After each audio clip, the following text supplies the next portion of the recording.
नमस्कार, मैं हूँ शालिनी और आप देख रहे हैं आंचलिक खबर। आइए बढ़ते हैं आज की बड़ी खबर की ओर। पंजाब से हरियाणा और दिल्ली जाने वाले यात्रियों को वैकल्पिक मार्ग अपनाने पड़ रहे थे, जिससे उनका सफर 20 से 30 किलोमीटर तक लंबा हो जाता था। ट्रांसपोर्टरों को अतिरिक्त ईंधन खर्च करना पड़ रहा था, जिससे परिवहन लागत बढ़ गई थी।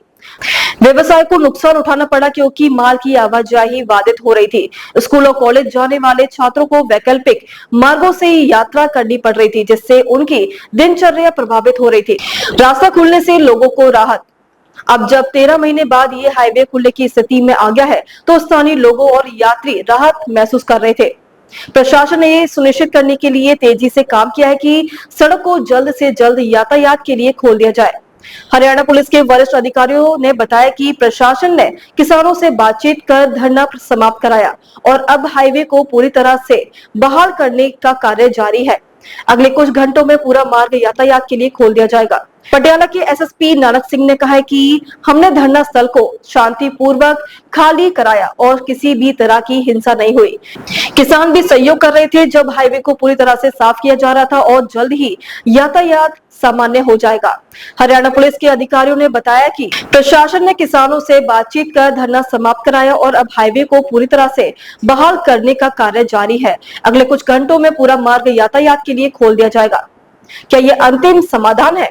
हालांकि शंभू बॉर्डर से किसानों का धरना समाप्त हो गया है और हाईवे खुलने की प्रक्रिया तेज हो गई है, लेकिन सवाल ये उठता है कि क्या उनकी मांगे पूरी तरह से मानी गई है? किसान संगठनों का कहना है कि वे अभी भी अपनी मांगों को लेकर सरकार से बातचीत करेंगे और जरूरत पड़ी तो आगे भी आंदोलन जारी किया जा सकता है। कई विशेषज्ञों का मानना है कि सरकार और किसानों के बीच एक स्थानीय समाधान निकालने की आवश्यकता है, ताकि भविष्य में इस तरह के विरोध प्रदर्शनों के कारण आम जनता को परेशानी न उठानी पड़े।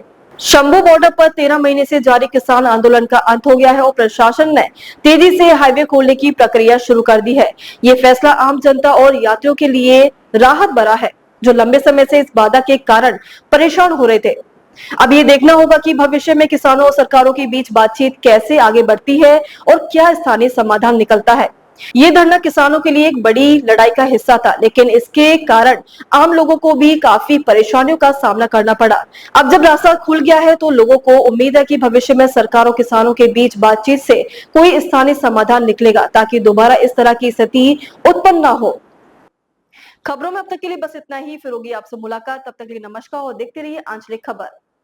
ऐसे ही लेटेस्ट अपडेट पाने के लिए हमारे चैनल को सब्सक्राइब करें और तुरंत नोटिफिकेशन पाने के लिए बेल आइकन को दबाना ना भूलें। यदि आप हमें फेसबुक या इंस्टा के माध्यम से देख रहे हैं तो हमारे पेज को फॉलो जरूर करें। धन्यवाद।